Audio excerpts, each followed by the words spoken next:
اعوذ باللہ من الشیطان الرجیم، بسم اللہ الرحمن الرحیم۔ یا ایہا الذین آمنوا کتب علیکم الصیام کما کتب علی الذین من قبلکم لعلکم تتقون۔ اے لوگو جو ایمان لائے ہو، تمہارے اوپر روزے فرض کیے گئے ہیں جس طرح تم سے پہلے لوگوں پر فرض کیے گئے تھے، شاید کہ تم پرہیزگار بن جاؤ۔ معزز سامعین، السلام علیکم رحمۃ اللہ وبرکاتہ۔ اس آیت سے معلوم ہوتا ہے کہ اللہ تعالیٰ کی طرف سے جتنی شریعتیں آئی ہیں وہ کبھی روزے کی عبادت سے خالی نہیں رہی ہیں۔ ہم غور کریں کہ آخر روزے میں کیا بات ہے کہ جس کی وجہ سے اللہ تعالیٰ نے اس عبادت کو ہر زمانے میں فرض کیا ہے۔ اسلام کا اصل مقصد انسان کی پوری زندگی کو اللہ کی عبادت بنا دینا ہے۔ انسان بندہ پیدا ہوا ہے اور بندگی اس کی عین فطرت ہے، اس لیے عبادت یعنی خیال و عمل میں اللہ کی بندگی کرنے سے کبھی ایک لمحہ بھی اس کو آزاد نہیں ہونا چاہیے۔ اسے اپنی زندگی کے ہر معاملے میں ہمیشہ ہر وقت یہ دیکھنا چاہیے کہ اللہ کی رضا کس چیز میں ہے، پھر جس چیز میں اللہ کی رضا ہو ادھر جائے، اور جس طرف اس کا غضب اور ناراضی ہو اس سے بچے، جیسے آگ کے انگارے سے کوئی بچتا ہے۔ جو طریقہ اللہ نے پسند کیا ہے اس پر چلنا چاہیے، اور جس طریقے کو اس نے ناپسند کیا ہے اس سے بھاگا جائے۔ جب انسان کی ساری زندگی اس رنگ میں رنگ جائے تب سمجھیے کہ اس نے ایک مالک کی بندگی کا حق ادا کیا۔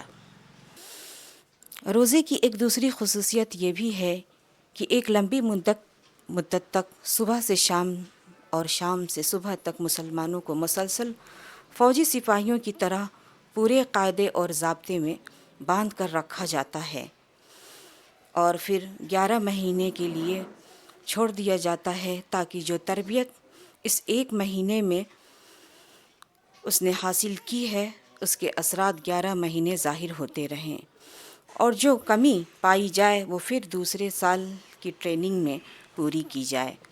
رمضان کا مہینہ مسلمانوں کی تربیت کے لیے سازگار اجتماعی ماحول فراہم کرتا ہے۔ جیسے ایک شخص کے روزے رکھنے سے جو اخلاقی اور روحانی فائدے ہو سکتے ہیں، لاکھوں کروڑوں آدمیوں کے مل کر روزے رکھنے سے وہ لاکھوں اور کروڑ گنے زیادہ بڑھ جاتے ہیں۔ رمضان کا مہینہ پوری فضا کو نیکی اور پرہیزگاری سے بھر دیتا ہے۔ پوری قوم میں گویا تقویٰ کی کھیتی سرسبز ہو جاتی ہے۔ اس سے آگے بڑھ کر انسان کو خلیفہ ہونے کا احساس ہوتا ہے اور خلافت کی ذمہ داری اٹھانے کے قابل ہوتا ہے۔ اس اسٹیج میں انسانیت کا بہترین خادم اور اپنے رب کا مطیع فرمان بن کر کھڑا ہوتا ہے۔ آزمائش میں جتنا آدمی پورا اترتا جاتا ہے اتنا ہی اس کا ایمان مضبوط ہوتا جاتا ہے۔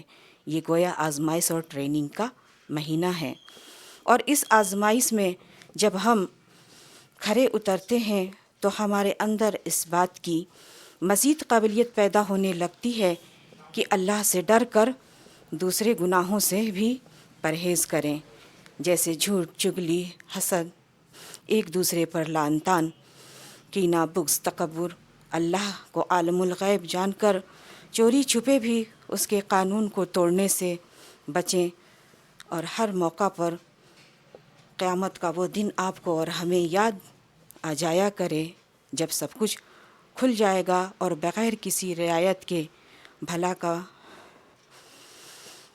کا بھلا اور برائی کا برا بدلہ ملے گا۔ اللہ تعالیٰ سے دعا ہے کہ وہ اس رمضان ہمارے اندر تقویٰ کی صفت عطا کرے اور انسانیت کا خدمت گزار بنائے۔ وما علینا الا البلاغ۔